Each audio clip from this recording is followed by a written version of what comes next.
Today's video is not about whether God exists. It's about what if God doesn't exist. The consequences, not of unbelief, but of there being no God at all. Which from the perspective of a Christian, I'm sure are pretty dire, considering that from the perspective of a Christian, none of us would exist at all. That's about the only place this seems like it should go. Is that where we're going? I guess just wait and see. So, I recently was talking with one of our students. This is someone who's searching, right? This is someone who's asking big questions and has read a lot when it comes to faith, has read a lot when it comes to aspects of science. And of course, caveat is I would maintain, and I'll maintain until the day I die, there is no contradiction between good faith and good science. Why? Well, I'm not really interested in why you think there's no contradiction between faith and science, because that wasn't brought up. That's not the topic of the video, and nothing you've said so far would give anyone any reason to think that you're saying there's a contradiction between faith and science, or that you think there is. There seems to be no reason to say this other than possibly you're nervous that people are going to bring something like this up out of the blue, completely unprompted. It's sort of an odd thing to just say. Because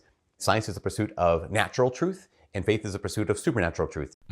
That's a creative definition. Truth cannot contradict truth, so there is no contradiction between good science and good faith. So anyways. So what happens, for example, if someone's science tells them Noah's flood never happened, but their faith tells them it did? Well, my guess is you would just say that's not good faith. That faith is wrong and bad. Okay, great. So how do you tell the difference? See, the thing about science is that if you have two competing claims, you need to have some way to figure out who's right. And if you can't come up with a way to do that, the question has to stay open. I mean, generally the question stays open, but I mean completely unresolved at all. If you can't back it up, you don't have an answer, period. And that's because science is oriented towards taking the lead from reality. This is not the case with faith. One person's faith is as good as another person's faith, in the sense that both people's faith is only based on the feeling of being right, and their only way to establish that they're right is they say so. The person who says Noah's flood happened 4,500 years ago or whatever might even have much stronger faith than you do, for all you know. That person might literally be hearing God's voice on a daily basis. That person might have seen visions of heaven. That person might be able to recite the Bible backwards. And then you come along and say, I'm sorry, but that's not good faith. My faith is the good faith. Okay, how do you establish that? The other person thinks the same thing. There are people out there with millions of different religious ideas who all think that, who all think that their faith is right and well justified, and everyone else who disagrees has the wrong faith. And there is no justification for picking any one of these over the others other than your own personal feelings. There's no external reference. When people say they believe on faith, what they're saying, whether they realize it or not, is just that they believe whatever they feel like. Now, I agree that this might not give you answers that contradict science, sometimes. You have an extremely high chance with this of coming up with ideas that do contradict science, and if you come up with ones that don't, that's probably either because you're just integrating your pre-existing knowledge of science, or you're talking about non-scientific questions, like your personal feelings, your opinions on morality, your ideas about meaning and purpose in the world. Feelsy crap like that that's not about external reality. But yeah, you're not guaranteed to be coming up with answers that are contradictory to science. But this does entirely contradict science in terms of philosophy. This neglects the core scientific principle that just because you feel something or you have an intuition, that doesn't make it true. What you believe has to have some input from something in external reality. And if you say faith is the search for supernatural truth, then it should have some reference to actual supernatural reality. You should be able to show in some way that what you say is in fact true about supernatural reality. Otherwise, what the hell's the point of searching for truth? But you haven't even passed the first step. You haven't even established that there is a supernatural reality. As far as I'm concerned, you haven't even made it clear what the distinction is between supernatural and natural reality. Why we would make such a distinction in the first place, what that even means. Why we would think of two separate realities rather than just reality. I hear this a lot, that faith and science can coexist, or that they're somehow fundamentally similar things, but it just doesn't strike me as very meaningful. Back to our story. And they were just saying, like, but here we are, we're just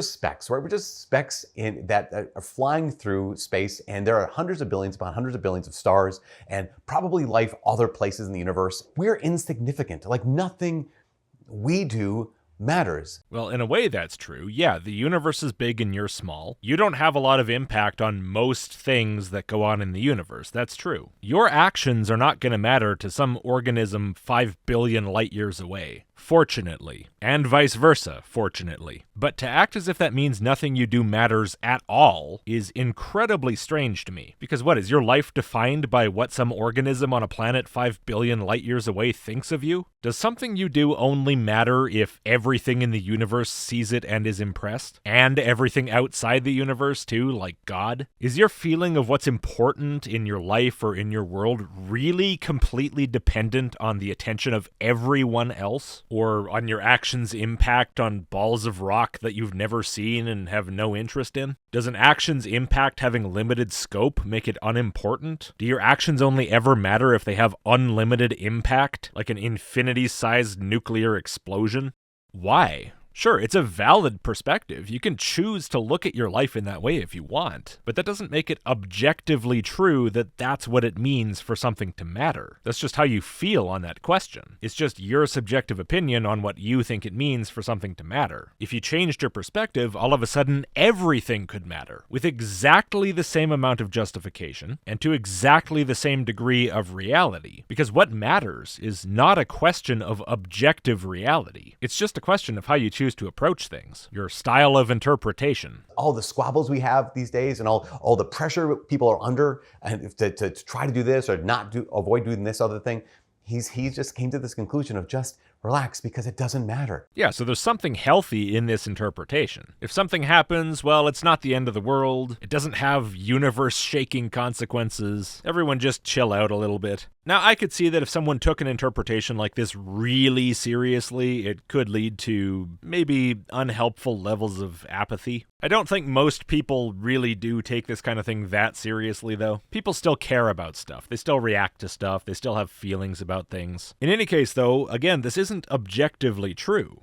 Or false. It's not an objective matter at all. It's a lens you're choosing to look through. If the lens makes the world look all bent and twisted in funny ways, that's not the world itself changing, it's the lens doing it. You're a speck of dust in the big scheme of things.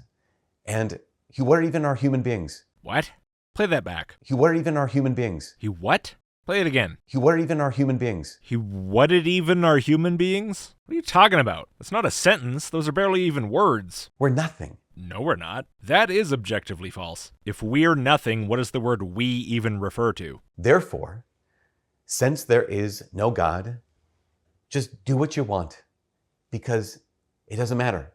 So relax and have fun. How would the existence of God change this? So his argument was, as humans, we're small and insignificant compared to the universe, therefore we don't matter. Because reasons, I don't know, apparently how much you matter is defined by your physical size or the amount that you impact stuff billions of light years away or something. It doesn't seem to have a lot of objective basis. It just seems to be this guy has picked some arbitrary features of humans that he thinks define how much we matter in comparison to other stuff. He could easily have just picked other ones and then the conversation would be completely different. But anyway, we're small and we don't have much impact, therefore we don't matter. Okay. And now we say, but there's an infinity-spanning being with infinite power, infinite knowledge, infinite control over reality and the universe and you, to the point where everything that you do is already known in advance, and the entire future of the universe is already known in advance, and what's gonna happen in reality is gonna happen regardless of what you as some puny individual human think about it or do. You have literally no impact, God's in control, and you have infinitely less of everything than God does, making you basically nothing in comparison to him. By whatever metric you want to pick, you are 1/infinitieth of him. You are as small as it gets. You are as nothing as it gets. You are as lacking impact as it gets. And now what you do really matters. Do you see the problem here? If you're gonna try to invoke God as the remedy for this thinking, it's not going to work because the problem isn't the existence or non-existence of God. The problem is the perspective that defines what it is for any action to matter as being defined by the physical size of the being doing the thing and its ability to impact events in the distant corners of the universe. If that's the perspective this person's operating under, then if God exists, that changes nothing. Just love each other. He's right.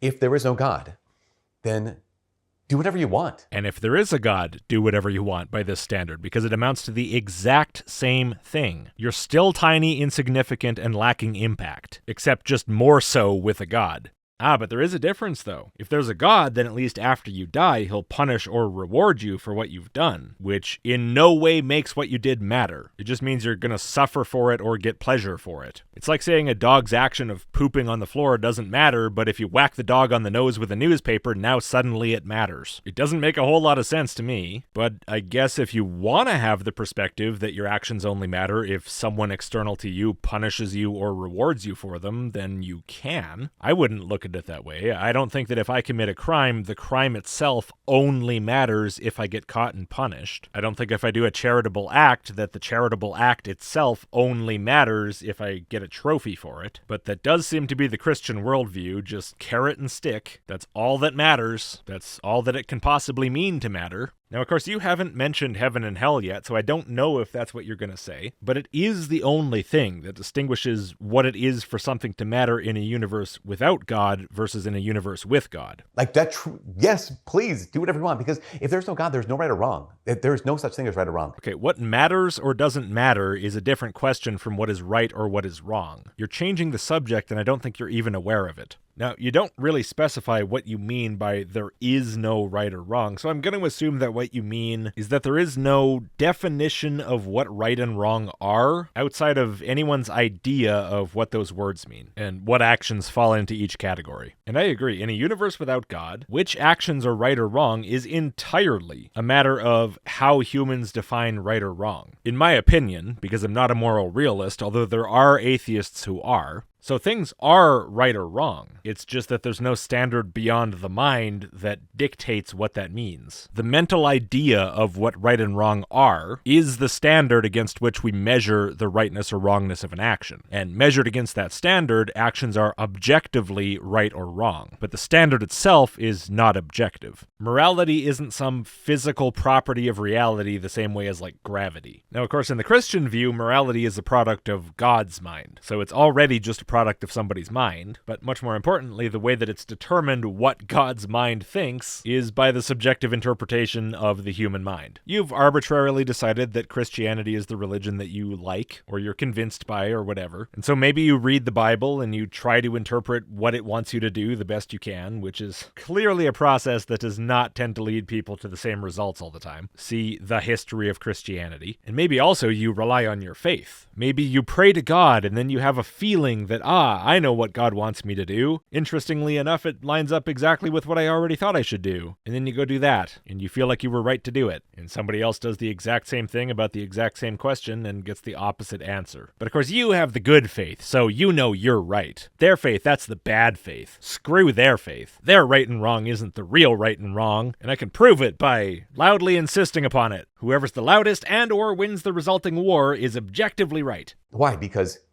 all there is what is. As opposed to what? What isn't? All there is either. When it comes to right or wrong, it's not right or wrong. It is either what you prefer or what works, right? It's either opinion or utility. Yes, and you have the opinion that God exists and wants you to do certain things, and therefore you operate on your opinion of what's right and wrong, and the other guy operates on his opinion of what's right and wrong, and you're all just yelling at each other about your opinions. And now we can expand our historical studies to all religion, and non-religion, and everything else humans ever believe, think, or do. That's all life is. Yes, that's about all there is to choose from. That's all you're doing right now is ranting your opinions about morality into a camera. Except you're pretending like your opinions aren't your opinions, you're pretending like they're objective fact. And everyone else's opinions are just opinions. Because you have the good faith, so you know better. If there is no God, honestly, like he said, relax.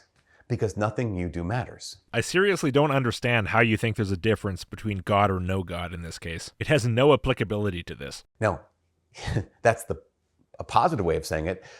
But what about saying it like this? Okay, if there's no God, then nothing you do matters.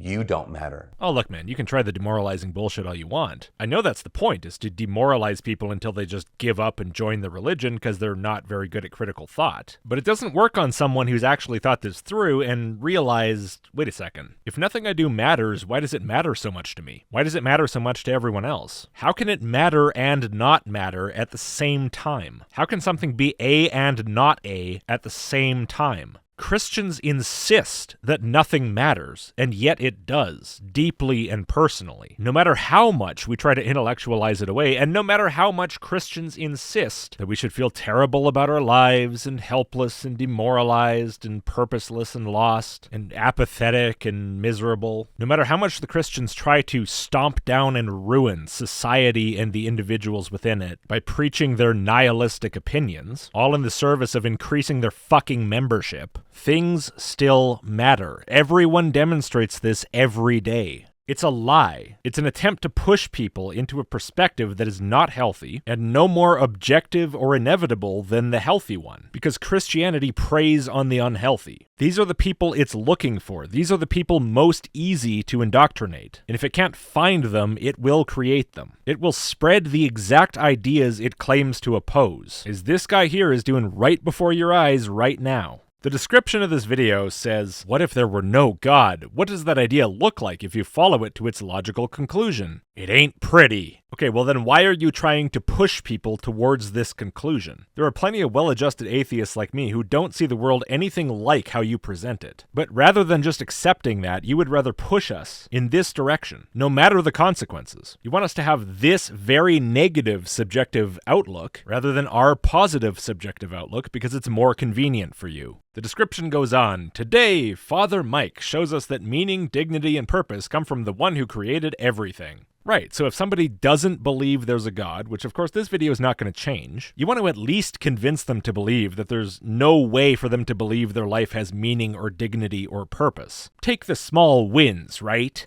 People who talk like this will cry and whine all day about people who see the world as meaningless if there's no God, but that idea comes from them. I hear Christians complaining all the time about the social ills caused by this kind of thinking, and they blame it on atheism, rather than on their own people who spread this intentionally. Because if there's a God, there's no meaning. Do whatever you want. Well, if there is a God, there's only meaning if you interpret God's existence as meaning there's meaning. If you don't, then there's still no meaning for you. You can choose to have a meaningless perspective regardless of what reality is. So the answer to the problem is just stop doing that, regardless of what reality is. Don't look to change all of reality to fix your perspective issue. Because nothing you do matters. I mean, this is the heaviness of if there's no God, then do whatever you want. Fun, relax, peace, just chill. On the other hand, if there is God, then I may not do whatever I want. You already can't. Go try it. But so look, this is coming down to what I said about heaven and hell, right? But what I'm not quite clear on yet is if you think the reward or the punishment is what makes things matter, or if the reward or the punishment is just a consequence of things mattering. Hopefully we'll figure that out as we go on. Right, if there is a God who made this world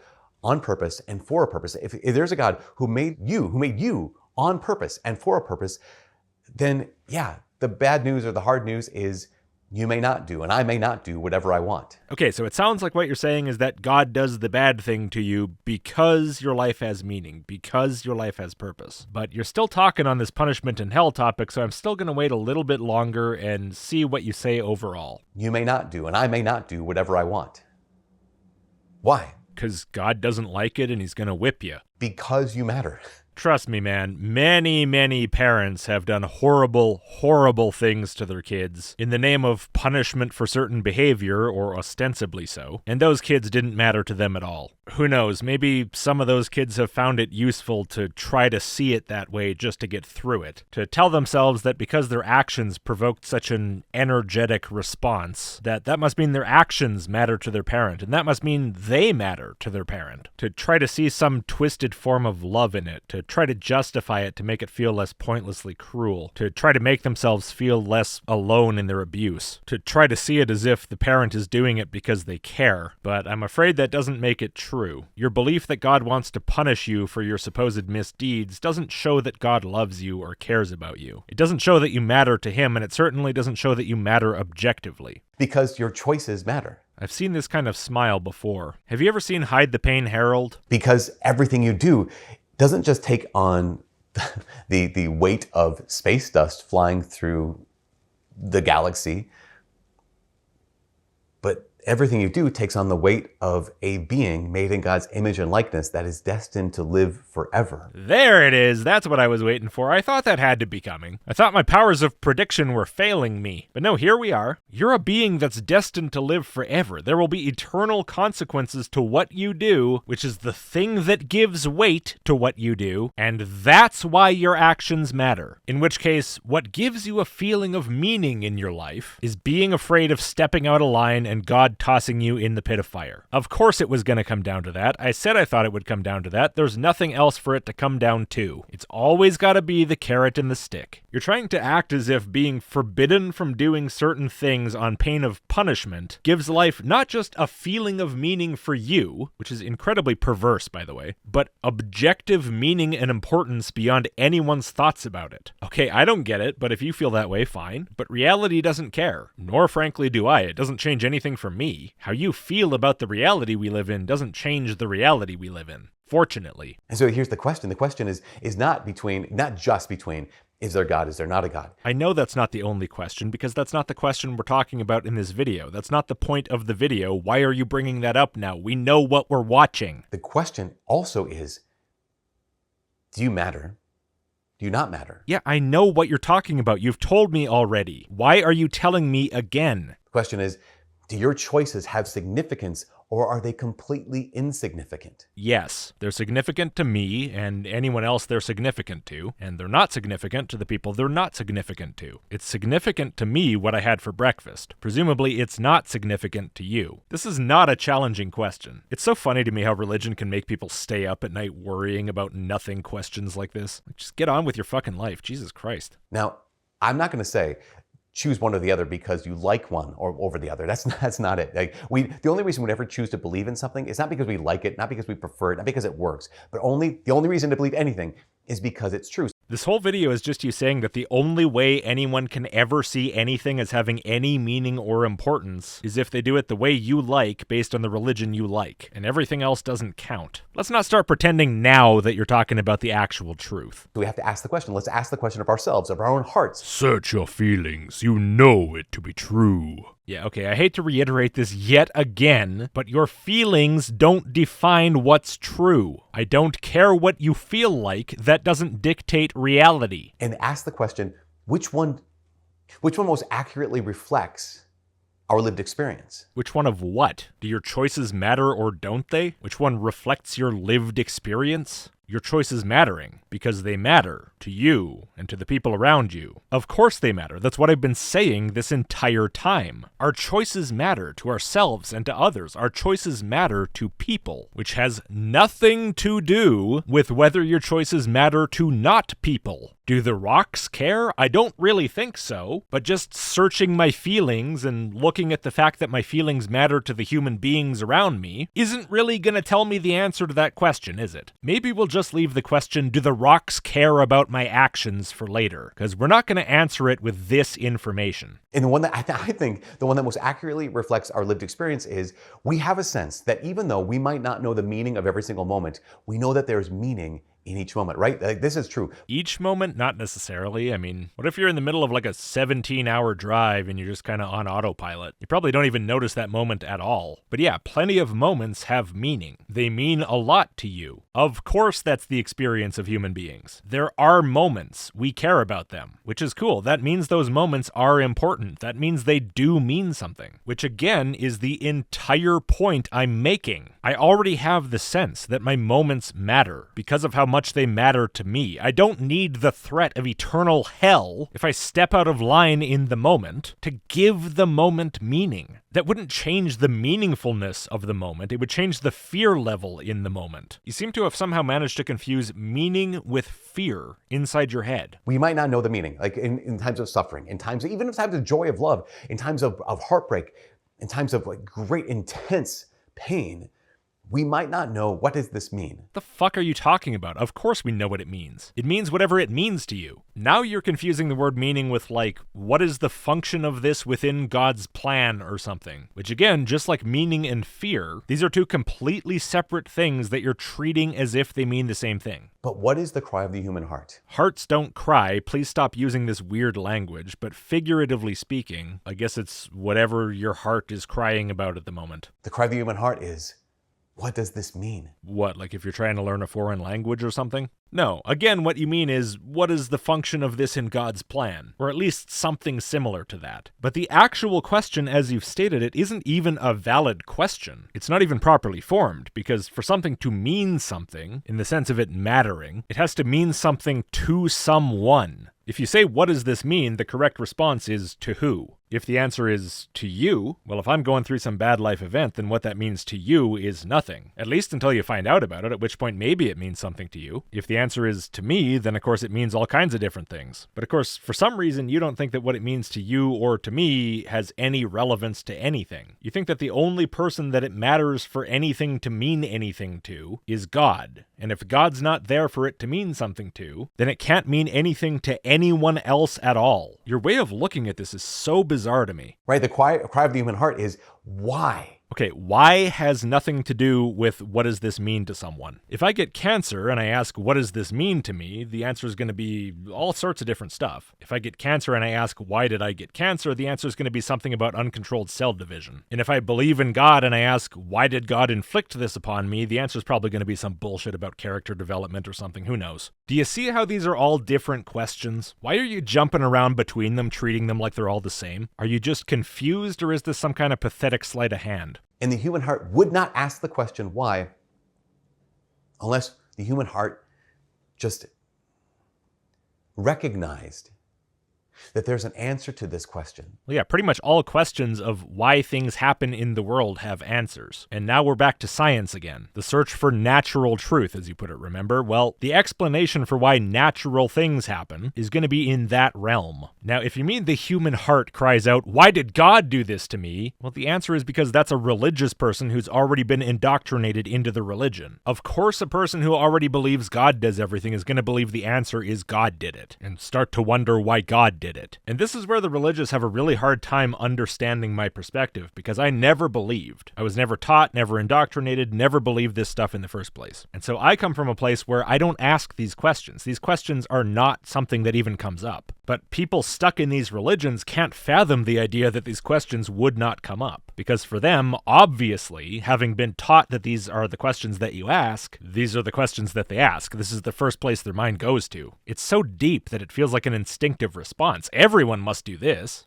No. That there's one who's listening to this cry, and this is the outcry of every person, from a theist to an atheist to an agnostic. No, it isn't, you bullshitter. Now, yeah, maybe at times this kind of thing occurs to an ex-religious atheist or agnostic. Hell, maybe even to a lifelong non-believer, having been steeped in a Christian culture since birth anyway. But for those of us as far outside of it as I am, no. If you want to know how I respond to life crises or whatever, ask me. Don't just shove your ideas about how to respond to it into my head. We all have this longing in us that recognizes, okay, this moment means something.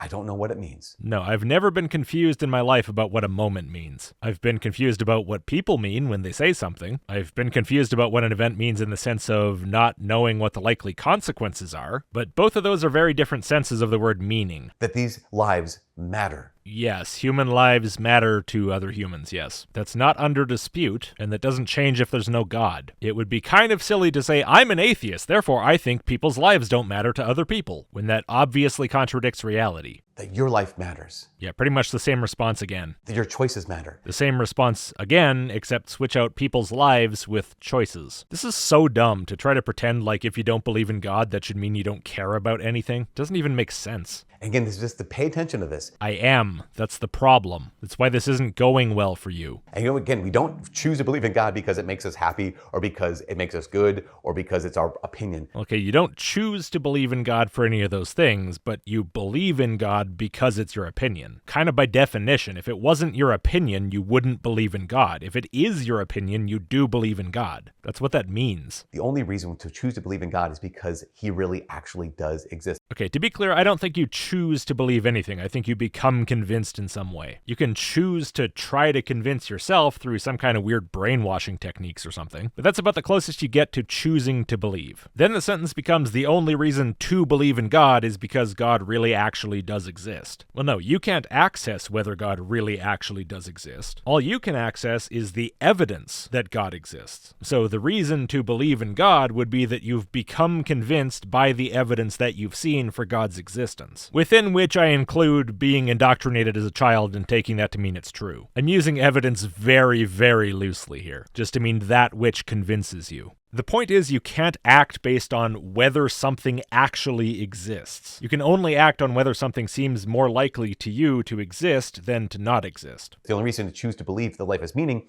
is because it does, not because we like that. No, if you're talking about objective meaning, then no. The reason to believe life has objective meaning is if the evidence seems to you to indicate that life has objective meaning. Again, you can't access the actual reality of the thing. You can't access whether life has objective meaning. You have to come to that conclusion by observing what you see around you and making inferences from that. Or just searching your feelings and knowing it to be true. I mean, that works too. You can form beliefs that way. Not saying I think it's a good idea, but you can. Now, of course, in this video, it seems to me very much like you're relying on what you like or don't like. But you're welcome to protest that, in fact, no, that's not what I'm doing. And yet, look at our human experience. Yeah, our human experience backs up everything I've said, and it implies nothing about the truth of your God or objective meaning or how your God establishes objective meaning or anything. So much, if not everything in our human experience, points to this truth.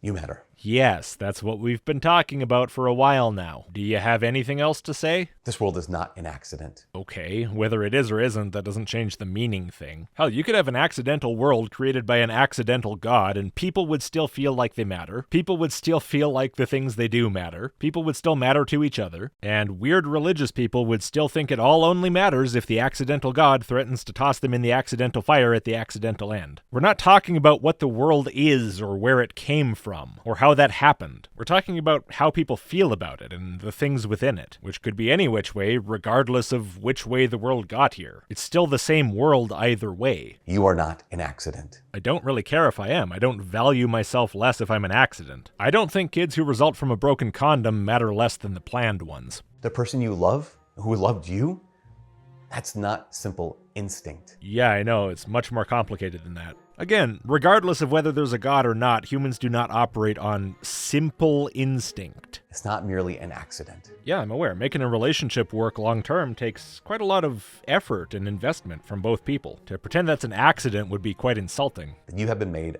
on purpose and for a purpose. Yeah, I'm pretty sure I wasn't an accident, baby. But if anyone out there is, don't listen to this guy. Being an accident does not mean you don't matter. This world's been made on purpose and for a purpose. I don't really see any evidence for that, but it doesn't matter in this case. That doesn't affect how I see the world. It's still the same world regardless. The stuff that matters to me still matters. It'd be kind of stupid otherwise, right? Like, oh, God didn't make the world in 6 days 6,000 years ago? Well, fuck everything then. Like, dude, nothing changed. Your life is identical to what it was before you heard that. And yes, because of that, you may not do whatever you want. So is this whole video just a way to scold people into following the rules of the religion? Damn, that's pretty sleazy, you know? Bad news. What do you mean bad news? Everyone knows you can't just do whatever you want. There's people out there who can't even skip a week mowing the lawn because they live in an HOA. But also because of that, you may not do whatever you want because everything you choose to do matters because you matter.